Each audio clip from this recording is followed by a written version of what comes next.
Good afternoon, ladies and gentlemen. Welcome to the press conference of the high-level dialogue of security between Mexico and the United States. Alicia Bárcena Ibarra, Secretary of Foreign Affairs of Mexico, Anthony Blinken, Secretary of State of the United States, Rosicela Velasquez, Secretary of Security and Citizen Protection, Merrick Garland, and Alejandro Mayorkas from the United States.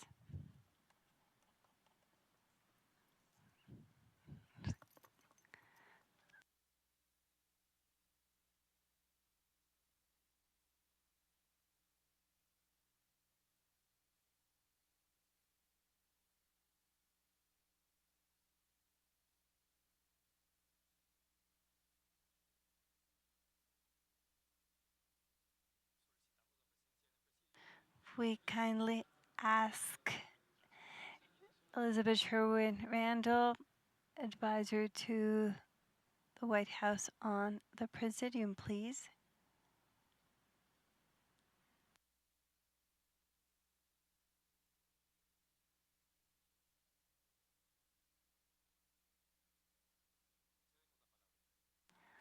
The floor is yours.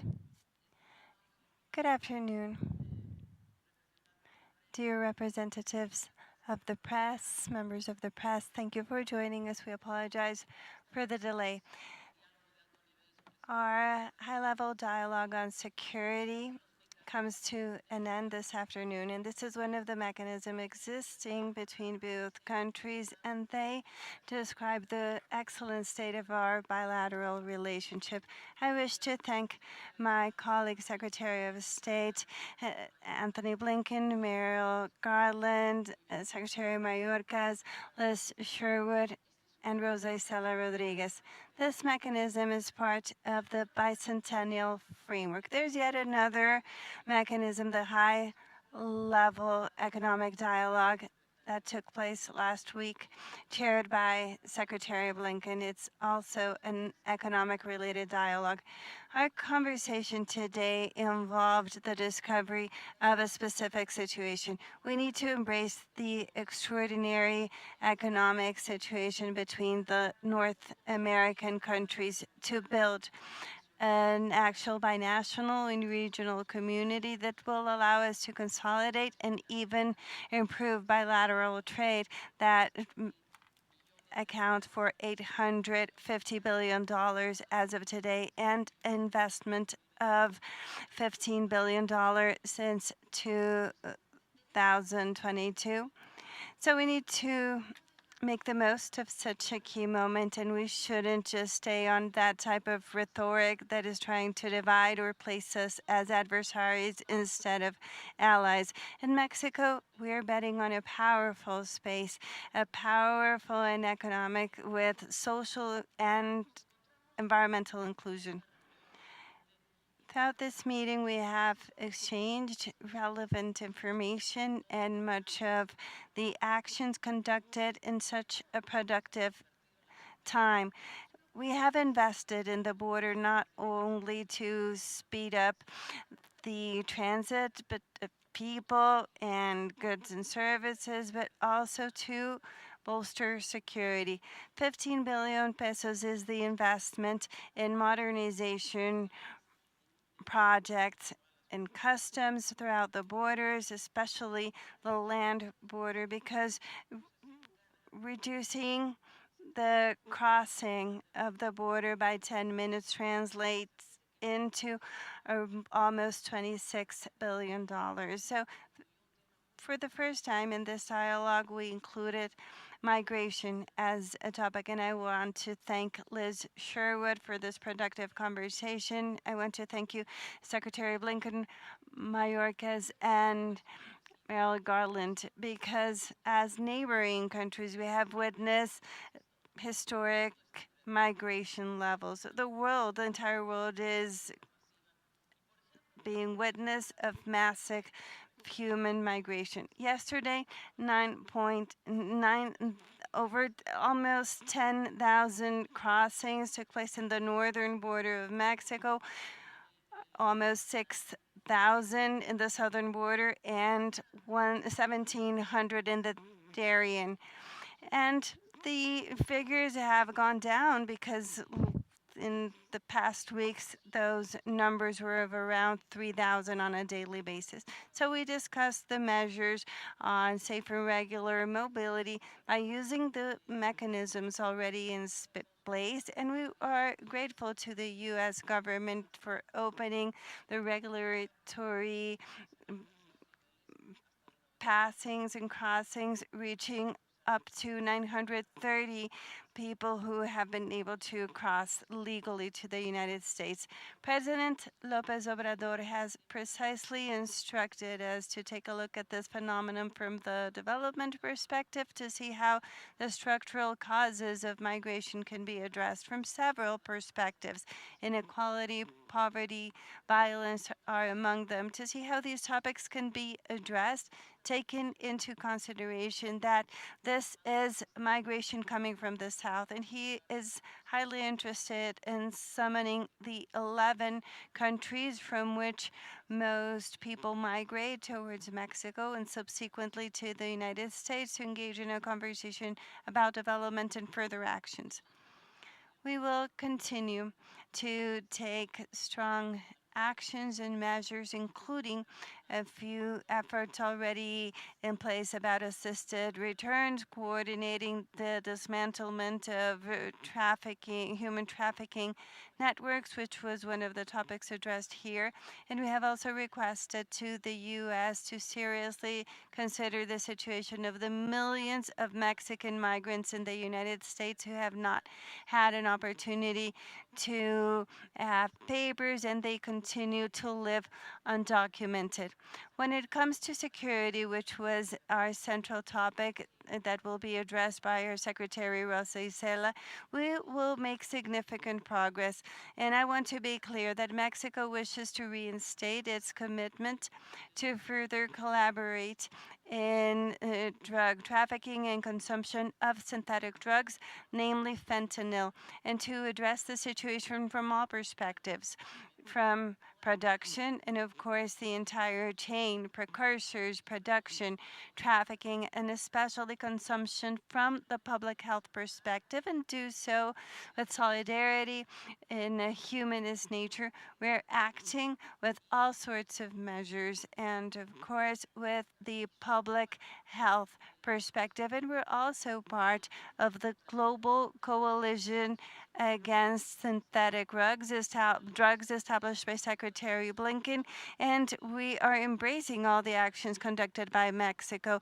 The Secretariat of the Navy made a specific proposal today to include to the global coalition a group that will also focus on an international coalition to follow up and trace chemical precursors, not only fentanyl, but all types of drugs that are harmful for human health. I wish to take this opportunity to also thank the United States for their strong commitment in supporting us in the fight against arms trafficking, because there's much to do in that direction. Today, we acknowledge our relationship. We're partners, we're neighbors, we're friends, and we're destined to solve our issues jointly. This is why we are facing major opportunities and challenges as well. So we hope that you, the media, will help us make strong advancements to this regard. Anthony Blinken, please, you can address the floor. Alicia, thank you so much to you, to all of our colleagues. We are grateful to be here today. We had a very productive day, and let me reflect a little bit on that. Actually, if you go back and look at the week that we've had, I think we've demonstrated the depth and breadth of our bilateral cooperation in virtually every area, from strengthening semiconductor supply chains, to stemming the flow of illicit firearms and synthetic drugs, to addressing the migration challenges that we're both facing, as is everyone else in the hemisphere. The presence of so many of us here in Mexico today and on this platform reflects the priority that the United States attaches to our relationship. I have to tell you, more than ever before in my 30 years of being engaged in foreign policy, the United States and Mexico are working together as partners in common purpose. But the scale and scope of the challenges that we face is also unprecedented. And I think today we reflected on both of those facts, the unprecedented partnership, but also the unprecedented challenges. 2 years ago, the United States and Mexico launched the Bicentennial Framework for Security, Public Health, and Safe Communities. And in doing this, we acknowledged a shared responsibility as neighbors to enhance the safety, the security, the well-being of our people. We agreed to work as equal partners to tackle the challenges like illicit drugs, illegal firearms, human trafficking. And we committed to a comprehensive approach that includes bolstering the rule of law, fighting corruption, improving public health, and investing in broad-based economic opportunity. Today, we had an opportunity to both review the progress that we've made, which is real and substantial, but also identified areas where we can and must do more. We're advancing our efforts to address the synthetic drug crisis, as you heard Alicia discuss, which continues to devastate families on both sides of our border. You've heard me say this before, but fentanyl is the #1 killer of Americans aged 18 to 49. So we have an obligation to do everything in our power to combat the scourge. We're doing this together directly with Mexico. In March, U.S. and Mexican leaders in justice, law enforcement, public health met here in Mexico City to look for new ways to work together. For example, by better monitoring and tracing chemical precursors, by cooperating to dismantle clandestine drug labs, by sharing resources and best practices for treating addiction. And together, we engaged more than 50 representatives of the Mexican private sector, industries, from logistics to transportation to pharmaceuticals, to help identify illicit activity in their supply chains and stop the diversion of precursor chemicals. We're also working with partners around the world because this is a global challenge. Mexico is making key contributions to the 100-plus country global coalition that the United States launched this summer to address the synthetic drug threat. We continue to collaborate closely to pursue transnational criminal organizations by disrupting the flow of drugs, guns, money between our countries and working to take down these networks. We're deepening cooperation on investigations, on arrests, on prosecutions, on interdictions. Mexican authorities are submitting 40% more firearms trace requests to the United States than they were 6 years ago. And that enables law enforcement to stop gun trafficking at its source. Southbound firearm seizures in the United States have increased more than 65% since last year. And since last October, U.S. law enforcement has confiscated the equivalent of 279 million potentially fatal doses of fentanyl at our southwest border. And our Mexican partners are also seizing more drugs, thanks in part to the collaboration that we have, training, equipment, even canines that we provided. We're taking steps to aid the most vulnerable, those most vulnerable to organized crime, training nearly 200 Mexican immigration officials to better screen, identify, and assist potential human trafficking victims.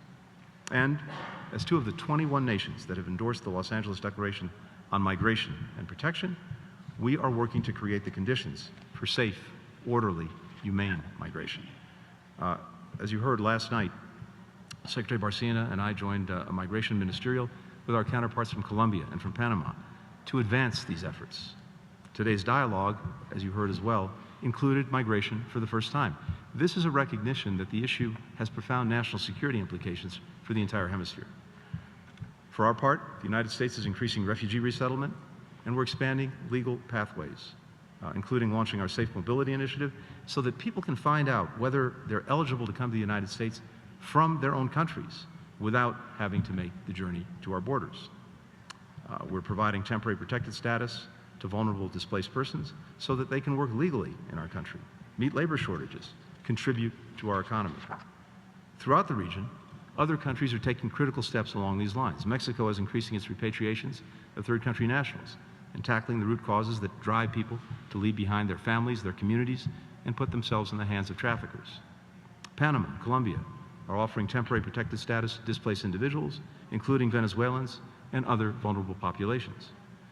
But the scale of this challenge demands that we redouble our efforts, that we do more to improve and modernize border security, that we do more to increase legal migration pathways and protections, more to address root causes, and more to deter irregular migration humanely including through additional steps that you'll be hearing about today.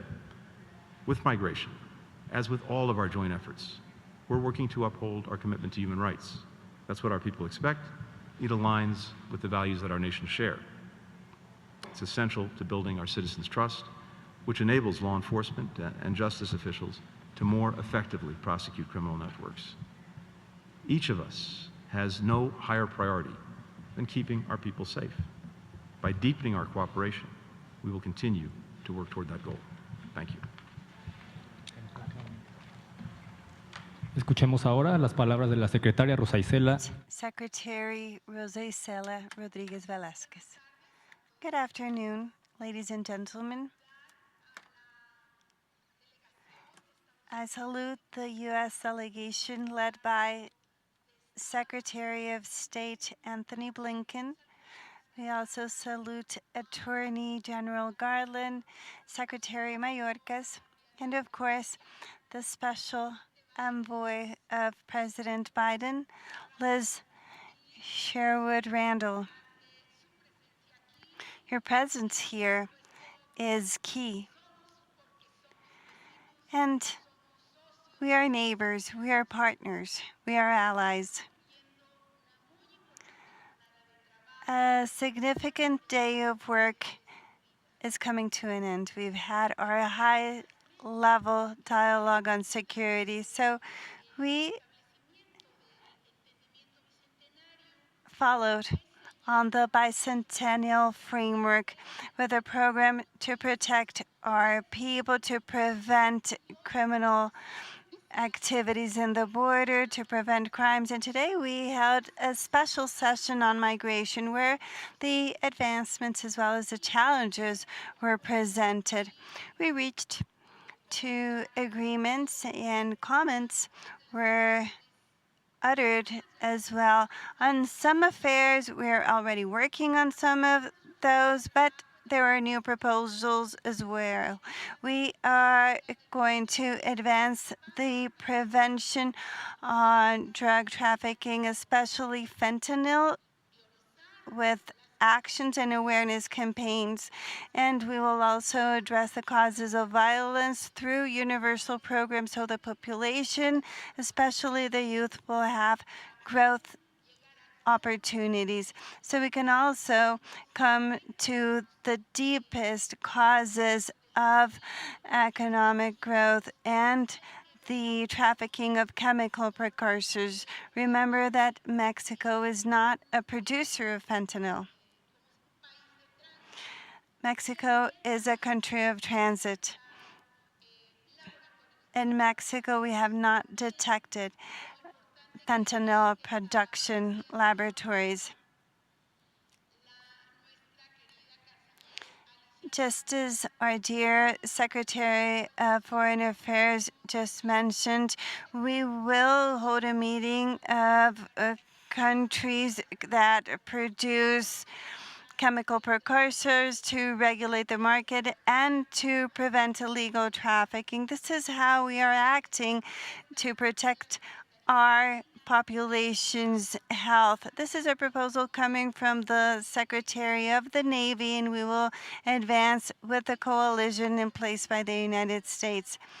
We will also reach an international agreement to benefit the population, so chemical precursors are only purchased and sold with all rules in place and control of the places of destination. And we will continue to chase the criminal organizations that are currently buying and selling synthetic drugs.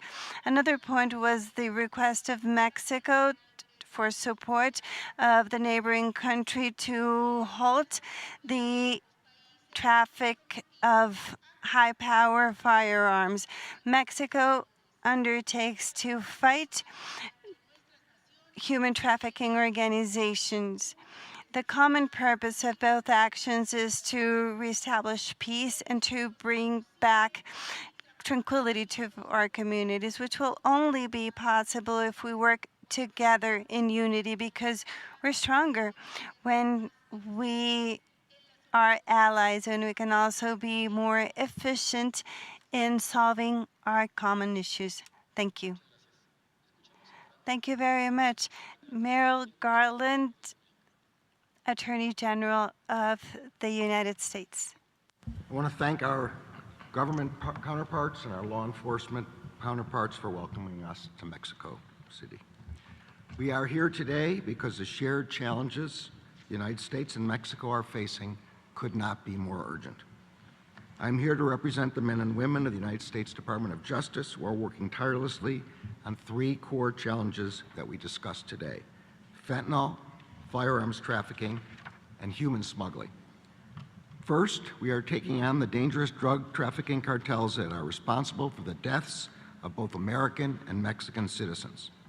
The fentanyl these cartels are producing and trafficking is the deadliest drug threat the United States has ever faced. To fight it, we are going after every link in the cartel's fentanyl trafficking networks at every stage and in every part of the world. That is why earlier this week I announced charges against 8 companies based in China and 12 of their executives for crimes relating to the production, distribution, and importation of fentanyl, other synthetic opioids, methamphetamines, and their precursor chemicals. We know that the global fentanyl supply chain, which ends with the death of Americans, often starts with chemical companies in China. Earlier this year, I announced charges against 23 Sinaloa cartel members, associates, and leaders for their role in running the largest, most violent, and most prolific fentanyl production and trafficking operation in the world. Just 3 weeks ago, Ovidio Guzman Lopez, a leader of the Sinaloa cartel and a son of El Chapo, was extradited from Mexico to the United States. He is one of more than a dozen cartel leaders we have indicted and who have been extradited to the United States. He will not be the last. We are grateful to our Mexican counterparts for that extradition. We recognize that these cartels are terrorizing Mexican communities, and we recognize that this action would not have been possible without the sacrifice of Mexican law enforcement and military service members who gave their lives in pursuit of justice. And just last week, our countries' work together also resulted in another critical arrest. Last Thursday, we charged a defendant in connection with the horrific fentanyl poisoning of 4 children at a daycare center in New York. One of those children, who was just a year old, tragically died. Our counterparts in Mexican law enforcement helped us ensure that the defendant will face justice in the United States. Our agents and prosecutors at the Justice Department are working every day to get fentanyl out of our communities and bring to justice those who put it there. Second, the Justice Department is fighting the firearms trafficking from the United States to Mexico that we know helps arm these cartels. We are putting to use new authorities granted to us by the United States Congress to prosecute gun traffickers and seize illegal guns. Under those provisions, just last month, we charged and arrested 7 defendants in Texas for buying over 100 guns later trafficked to Mexico. The month before, we charged 5 defendants in North Carolina in a conspiracy to smuggle guns illegally into Mexico, including AK-47 style rifles. In July, a defendant was sentenced to federal prison for attempting to smuggle thousands of rounds of ammunition from the United States to Mexico. And we are continuing to disrupt firearms trafficking through our Operation Southbound. That operation includes 9 multi-agency firearms trafficking task forces all along the U.S.-Mexico border. Third, we are disrupting the human smuggling operations that put people's lives at risk for profit and violate our laws. In 2021, I directed the formation of Joint Task Force Alpha, a collaboration between the Departments of Justice and Homeland Security to target the most prolific and dangerous human smuggling groups. Since then, we have made over 260 domestic and international arrests and secured more than 150 convictions on human smuggling charges. All of us recognize that these challenges are the utmost importance and urgency for the citizens of both of our countries, I look forward to intensifying our efforts to meet them. Thank you. Muchas gracias. Thank you. Next, Alejandro Mayorkas, Secretary of Homeland Security of the United States. Strong partners. Secretary Blinken, Attorney General Garland, Homeland Security Advisor Sherwood Randall, and I, and our entire delegation, have joined Ambassador Salazar here in Mexico to reaffirm our commitment to that partnership. Together with the government of Mexico, we are working to disrupt and dismantle the human smuggling networks that prey on the vulnerable. Together, we are increasing our border and port security to facilitate lawful trade and travel and protect our people from dangerous contraband such as firearms and fentanyl. Together, we are working to ensure people throughout the region can live without fear of crime and violence. In our dialogue today, we spoke of the commitments we have made today, earlier today, and we also have spoken of the successes that we have achieved and upon which we will build. A few examples. In the area of arms trafficking, we are now going to be sharing with our Mexican partners a monthly report of the movement of firearms, the intended movement of firearms to the south, not only to track the progress of our interdiction efforts, but also to facilitate and advance our joint operations and investigations. With respect to firearms, Operation Without a Trace, over the past less than 12 months, our interdiction of firearms has increased more than 44%. We have seized 100% more than we did last year. With respect to our ports of entry, our gateways for economic prosperity, lawful trade and travel, we are harnessing technology to secure the people and goods who pass between our two countries in both directions. Just recently, we procured 7 mobile non-intrusive inspection technology devices that will facilitate our two countries. With respect to fentanyl, about which my colleagues have spoken, since October 1 of last year, we have arrested 4,893 people. We have seized $15,201,981 in fentanyl-related properties. We have seized 44,915 pounds of fentanyl, and we have also seized 3,132 pill presses, the machines that are used in their manufacture, and we will not stop there. We are proud of the progress we have made, yet our continued progress will depend on our shared commitment to even greater collaboration between our two countries, as well as with our partners throughout the region. As we enter another year under the bicentennial framework, we are redoubling our efforts to meet the difficult challenges we together confront. In addition, as has been said earlier, for the first time, today's high-level security dialogue included migration as part of its agenda. Our two countries are being challenged by an unprecedented level of migration throughout our hemisphere. The United States is committed to continuing to work closely with Mexico as we implement the model that pairs the historic expansion of safe, orderly, and lawful pathways for migrants to come directly to the United States or elsewhere to obtain humanitarian relief outside the grip of the smugglers, with strict consequences for those who do not use those lawful means to enter our country. Those consequences include swift repatriation, the swift return of migrants, and a ban on their re-entry. Just today, the United States announced its agreement with the country of Venezuela to repatriate Venezuelan nationals who do not take advantage of the lawful pathways and instead arrive irregularly at our southern border and do not qualify for relief.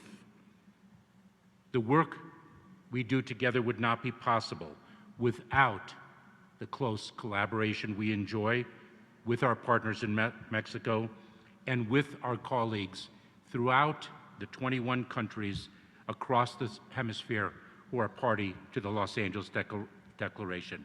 We will continue this work together. I want to address today's reporting relating to a border wall and be absolutely clear. There is no new administration policy with respect to the border wall. Allow me to repeat that. There is no new administration policy with respect to the border wall. From day one, this administration has made clear that a border wall is not the answer. That remains our position, and our position has never wavered. The language in the Federal Register notice is being taken out of context, and it does not signify any change in policy whatsoever. The construction project reported today was appropriated, funded during the prior administration in 2019, and the law requires the government to use these funds for this purpose, which we announced earlier this year, in June to be precise. We have repeatedly asked Congress to rescind this money, but it has not done so, and we are compelled to follow the law. This administration believes that effective border security requires a smarter and more comprehensive approach, including state-of-the-art border surveillance technology and modernized ports of entry. We need Congress to give us the funds to implement these proven tools. Secretaries Bárcena and Rodriguez and Attorney General Gertz, thank you for your partnership and for your hospitality today. I look forward to our continued work in the months and years ahead to keep our two countries and our entire region safe and secure for all. Thank you. Tiene la palabra Elizabeth Sherwood Randall, Next, asesora de seguridad interna de la Casa Blanca. Sherwood Randall, Internal Advisor to the White House. Thank you very much. I had not anticipated speaking. I'll begin first by thanking our hosts, President López Obrador, Secretary Elisa Bárcena, and Secretary Rosa Isela Rodriguez. We value our partnership tremendously. I think our Secretary of State, Tony Blinken, has said this perfectly. Together, we are facing unprecedented challenges in the hemisphere and indeed in the world, and we are able to tackle these challenges together based on the unprecedented partnership that we have built between our two countries. And we are grateful for this partnership because we cannot solve these problems alone. We are stronger when we stand together. And as you have heard in the comments of my colleagues, our cabinet members here in Mexico and our cabinet members here in the United States, we are doing so much important work together on behalf of our people. We are working to enhance the health of our people. We are working to enhance the safety of our people, and we are working to enhance the security of our people. Those are our three fundamental responsibilities as public servants, and it is our privilege to be here in Mexico to work to advance those three goals together. We have made progress on multiple topics on our agenda, as you have heard already. First of all, we have discussed the importance of developing approaches that enable us to tackle the human crisis of irregular migration that is both a humanitarian challenge, a public health challenge, an environmental challenge, and a security challenge for the entire hemisphere, and especially for our two countries, which are experiencing the enormous surge at our borders. Second, we are working together to tackle the fentanyl problem and more generally the synthetic opioid problem that is killing so many Americans and so many others as well, and to ensure that we do everything in our power to stop the shipping into Mexico of precursor chemicals and pill presses, and the shipping into the United States of these deadly drugs that are causing the loss of so many people, and especially our young people. Third, we are working very hard together to reduce the arms trafficking that is coming principally from the north to the south, and do everything in our power to reduce that flow, which is also creating great risk for our peoples. And fourth, we are working together to tackle the challenge of transnational organized crime, which is of course related to the two prior topics, both arms trafficking and drug trafficking, and use every tool in our toolbox to reduce the threat that that presents to our peoples. With that, again, I thank you for your hospitality and your partnership, and look forward to continuing our important work together for many months to come. Muchas gracias. A continuación vamos a dar pie a Thank you. Next, we will start with the questions and answers. Sarai Hernandez from Televisa News. Hello, good afternoon. Question for the Mexican delegation. Yesterday, before landing to Mexico, Secretary Mayorkas announced that President Biden said that a wall was lifted in Texas. It hadn't happened since President Trump. So what is the Mexicans' perspective? And for the United States, what specific actions will the U.S. government take to detain illegal trafficking of firearms to Mexico and to sanction pharmaceutical companies and entities responsible for creating the opioid epidemic in the country? Thank you. Please. Thank you so much for the question and for your interest.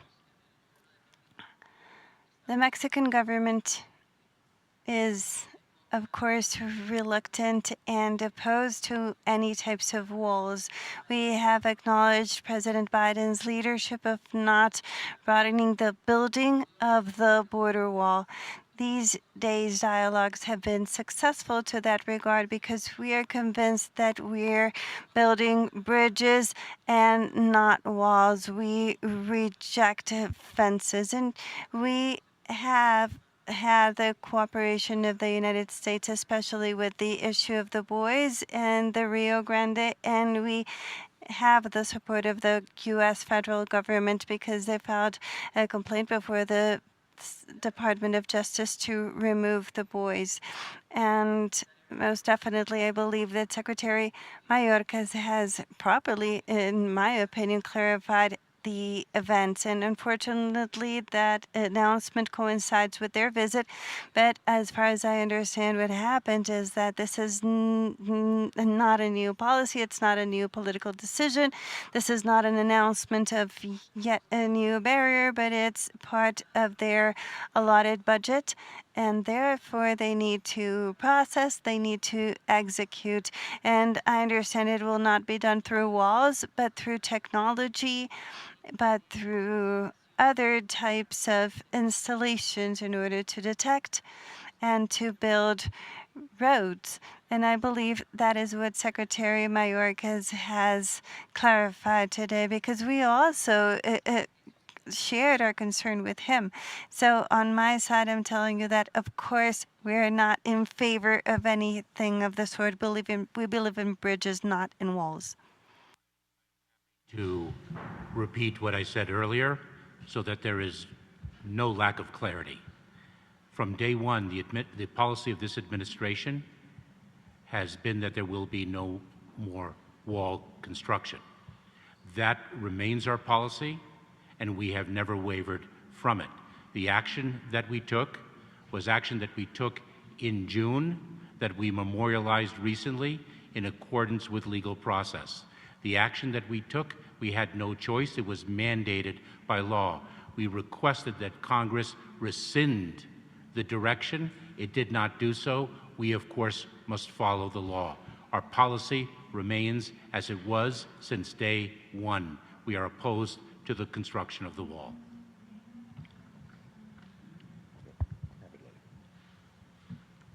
Okay. I'm sorry, you had the question about the sanctioning of those who are engaged in the trafficking of arms or also in the trafficking of chemical precursors for fentanyl and other synthetic opioids. And I think, as I think the Attorney General has already said, we are going after both and doing so very vigorously. You've seen in the United States an increased number of investigations, prosecutions, and interdictions of firearms heading south toward Mexico. Last year, we seized a record number of firearms, a record number of ammunition, but, and I'll turn to the Attorney General, we're also prosecuting those who are involved and trying to get to the source of this supply of weapons so that we can stop it. And that also goes to the work that we're doing directly with Mexico, the E-Trace program, where a gun that turns up in Mexico is then traced to its point of origin. That allows us to actually get at those who are sending the guns southward. And with regard to the pharmaceuticals, the chemicals, I think, again, as the Attorney General laid out, we have vigorously worked to prosecute those who are engaged in the illicit diversion of chemical precursors that turn into fentanyl or other synthetic opioids. And I think he laid out just this week a number of additional steps we've taken to prosecute those who are involved in those kinds of activities. Let me just say, we in the United States well understand the dangers of the military-grade weapons that are being trafficked to Mexico.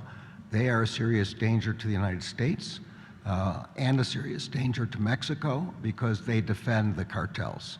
So we will do everything in our power to stop the unlawful trafficking of weapons to the drug traffickers as part of our fight to break up every link of the chain of the drug traffickers. And along those chains, it begins with the precursor chemical companies in China. It goes into the Sinaloa and Jalisco cartels here in Mexico who are producing the fentanyl and trafficking it. It goes into the passage across our borders, and it goes into cartel-related trafficking organizations in the United States. And we are doing everything we can together with our Mexican counterparts to dismantle every stage of that distribution link. Muchas gracias. Para la siguiente pregunta, Thank le you. The solicitamos a following question. Eileen. Eileen Sullivan, The New York Times. Please take the microphone. Deportations for Venezuelans that you announced today. Could you explain what changed in the U.S.'s outlook about Venezuela? Is the country safer now to accept and repatriate their citizens? And has that changed diplomatically as well? Do you have different relations with them? Eileen, thank you very much. As you well know, and I will share with those who do not, that we granted temporary protected status to Venezuelan nationals who were in the United States as of, in other words, on or before July 31st of this year. We have made a determination that it is safe to return Venezuelan nationals who've arrived in the United States subsequent to July 31st and do not have a legal basis to remain here. And we have now successfully negotiated an agreement with the country of Venezuela to repatriate those Venezuelan nationals who have arrived subsequent to July 31st and do not have a basis to remain in the United States. We are a nation of immigrants, and we are a nation of laws. And Eileen, just to add a footnote to that, we have an ironclad commitment to provide protection for those who qualify. That remains paramount in everything we're doing. And by the way, we also look to all the other countries in the hemisphere to do the same thing, to make sure that they're making good on their own obligations. Safe, orderly, humane migration requires the ability to identify individuals and provide protection for those who qualify. Under the Los Angeles Declaration, the declaration agreed to by virtually all of the countries in our hemisphere at the last Summit of the Americas, we're charged with taking coordinated actions to try to stabilize flows, to expand regular pathways, to humanely manage all of our borders. Repatriations are a key piece to this balanced approach, and that's what we followed through with today. And I must say we remain grateful for the efforts of nations in the hemisphere to find ways to work together in dealing with historic mass migration. That is very much what we've been doing here in Mexico. It's what we were doing last night when we got together with our colleagues from Colombia and Panama. It's what Mexico will be doing later this month when it brings together some of the key countries in terms of countries of origin and countries of transit to work through, again, very practical steps that all of us need to take to manage the challenge of migration. Muchas gracias. A continuación, Now, Arturo Páramo Rojas, Grupo Imagen Muchas gracias, journalist. buenas Thank tardes you a so todos. much. Para Good la delegación afternoon. mexicana. For the Mexican delegation, No sé si una there's, contradicción, I don't know lo if que it's a está comentando la contradiction secretaria of what Rosicela. Secretary Rosicela just commented and what Mr. Garland Mayorkas are saying in terms of precursors that are transferred or brought from China to Mexico for synthetic drugs. Rosa Isela was telling us that in Mexico, fentanyl is not produced. However, the position of the U.S. delegation is that those precursors arrive in Mexico, fentanyl is they're processed into fentanyl and they're sent to the United States at a certain point. Is there a contradiction or there's no contradiction whatsoever? Or what is the position of both teams? What is this process about in terms of the generation of synthetic drugs, fentanyl? Because it seems that we are talking about different things. And Secretary Rosa Isela, we saw the meeting, General Aldomaro was in the meeting this morning and today, exchange of intelligence between both countries. A lot has been said on how we have to guarantee the sovereignty of both countries. However, this exchange of information, are you going to have more of that? Is it going to be more detailed information and the exchange of it to prosecute cartels and money flows? And lastly, for the U.S. delegation, did you set a goal for firearms trafficking from the U.S. to Mexico? How much to seize, or which groups to seize from, or which groups to attack? How many people are you planning, for instance? I don't know, to detain, to arrest, etc. Have you set a goal, a physical goal, a measurable goal for this demand of the Mexican government to the U.S. administration? Secretary Rosa Isela, you have the floor, madam. Yes, in effect, the clarification is that there is no contradiction in the U.S. position and the Mexican position. In Mexico, we do not produce, I insist, chemical precursors. Those chemical precursors come from Asia, generally from different countries. And in Mexico, we have labs, kitchens, where, in most of the cases, where they produce meth, amphetamine. There are some, there should be some type of arrival into Mexico of fentanyl. And yes, in effect, it goes to the United States. But I insist, in Mexico, Mexico does not produce fentanyl. And I want to say this very clearly. I will not go into detail, but fentanyl production means that you have to have something which is a special type of laboratory.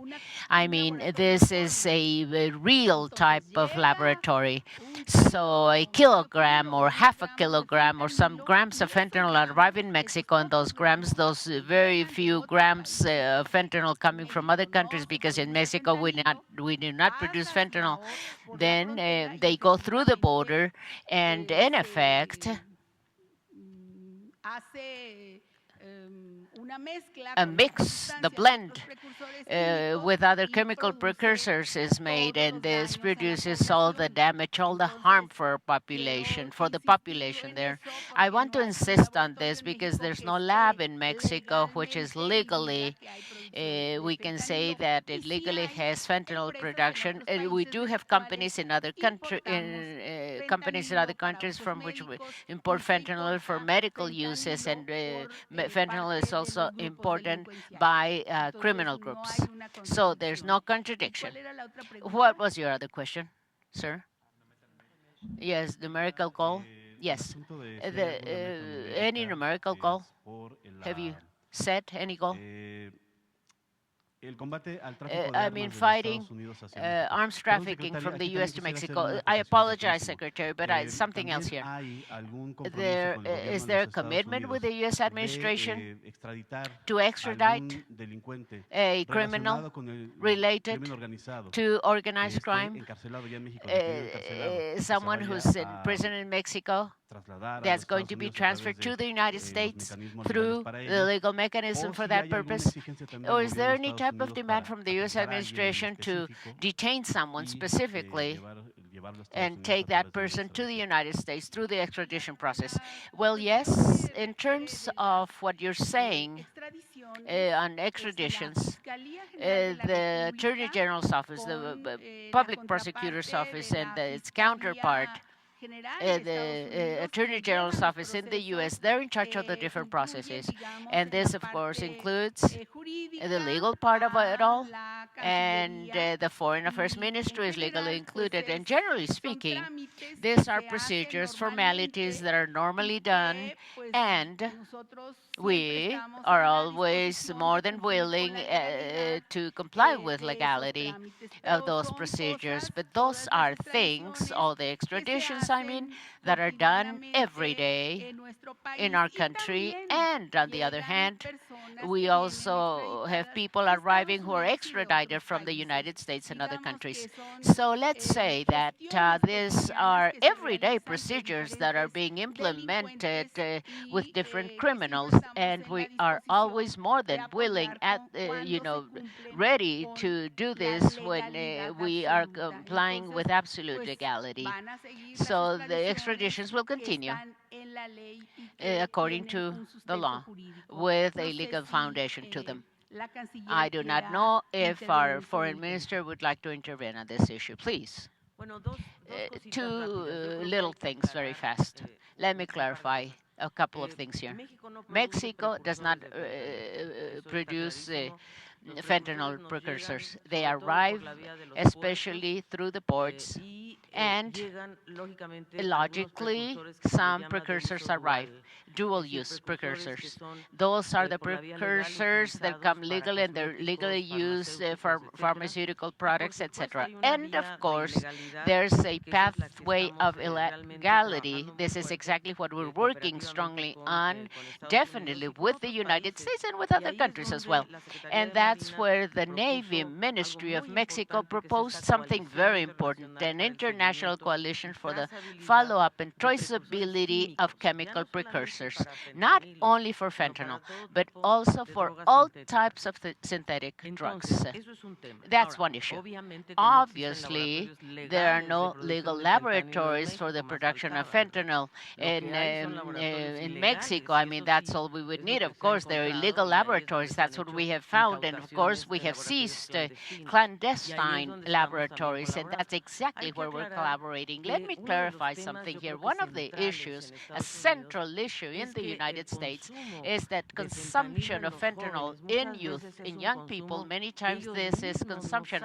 I mean, they themselves don't even know they're consuming fentanyl because it comes in a mixed or blended format of drugs. So they think they're just consuming one drug, and in that drug, they've added fentanyl.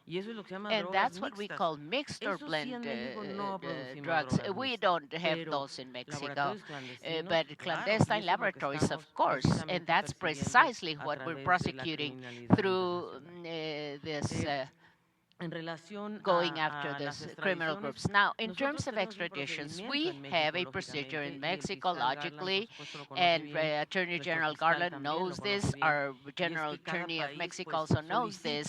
Each country requests extradition of certain criminals who are prosecuted in their own courts. I mean, of course, we have some requests made by the United States from courts in Washington, Texas, etc. and we are assessing, evaluating, and they are being assessed by the Attorney General's office in Mexico, by the public prosecutor of Mexico. We are assessing those cases. I cannot, this is not the point to reveal those cases right now, but of course we have requests. We also make requests of the extradition to the United States, Israel as well, and other countries. Argentina, for instance, yes, we've made very concrete requests of people who've committed crimes in Mexico. Therefore, we're asking them to be extradited to Mexico so that they can be tried in our country. And the same happens with the United States. I mean, they've been asking us to prosecute, to detain people in Mexico who've committed crimes. For instance, you know, harming health crimes, and we are being asked to extradite them. This is normal. I mean, I hope it didn't have to happen, but this is a procedure all countries follow. And of course, undoubtedly, we are collaborating in that. Thank you very much, Foreign Minister. Thank you, Secretary Rodriguez. To close this press conference, first of all, we want to thank you for all the representatives of the media here. Yes, thank you. LA Times, yes, Madam Wilson, you have the floor. Hi, thanks. Returning again to fentanyl for just a second, Secretary Blinken, you have talked about how important this is, top of the agenda, and both you and Secretary Bárcena have outlined a lot of very important steps. But as you know, President López Obrador was very slow in recognizing the extent of Mexico's role in this crisis. And even now, we're hearing a little bit of denial about whether it's produced here or not. So my question is, if you come away now thinking you have a strong, firm, solid commitment from the President to really do all it takes to combat the production and transport of fentanyl. And then my second question, you also have spoken a couple of times today about the importance of human rights within the context of law enforcement. In Mexico, under this government, the military has taken on extraordinary powers, economic powers, political powers, and in law enforcement. So and as you know, its human rights record is quite notorious. So my question is, to what extent does that role, the dominance of the military, complicate U.S. efforts to work with Mexican law enforcement? Thank you. Your question is asked to Mexico or to the U.S.?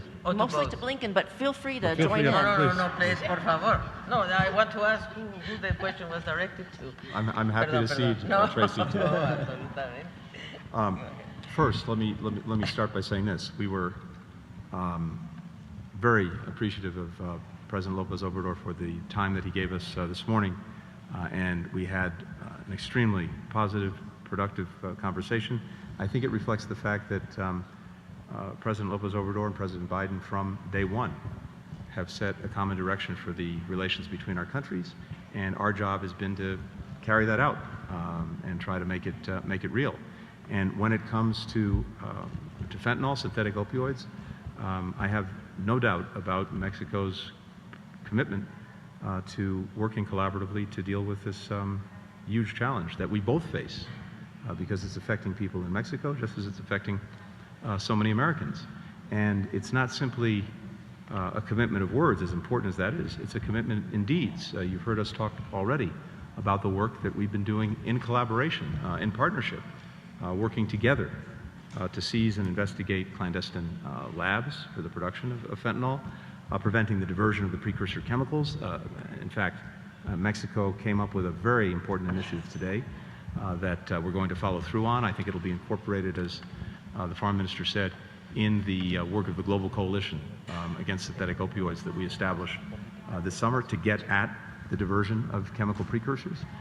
We were working just a few weeks ago with here in Mexico with our Canadian counterparts as part of the North American Leaders Summit, again on this question of how to effectively control chemical precursors, including by doing things collaboratively together on information sharing, on labeling, on having companies that are engaged in selling or transferring precursors know who their customers are.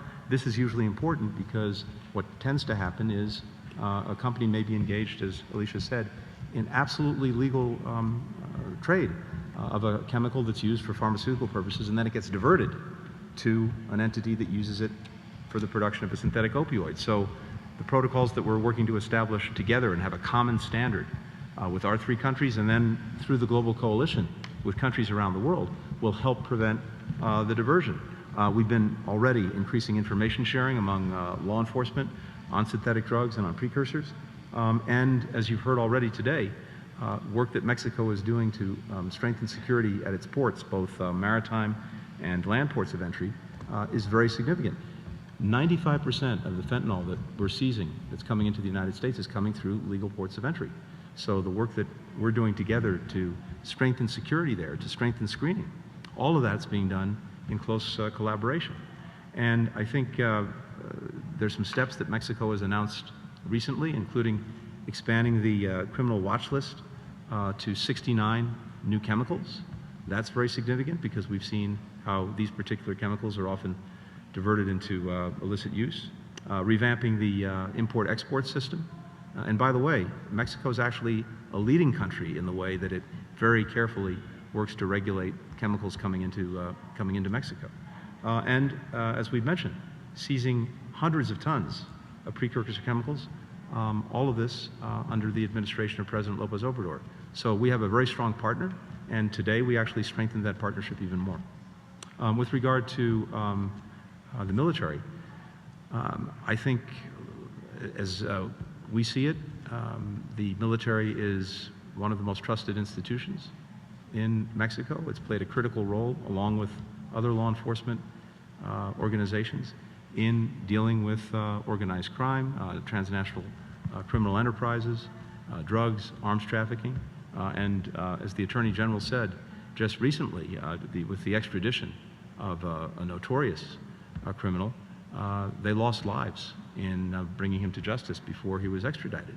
We also did discuss today the importance in everything we do, whether it's the military, whether it's law enforcement, in all of our organizations, the imperative and the centrality of human rights, because first of all, it reflects the values that we share.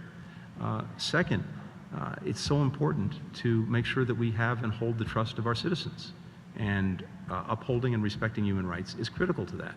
And those citizens and those communities are essential partners in actually advancing law enforcement and dealing with all of the challenges that we talked about, especially everything that goes with these criminal enterprises that are engaged in trafficking of one thing or another, guns, drugs, people.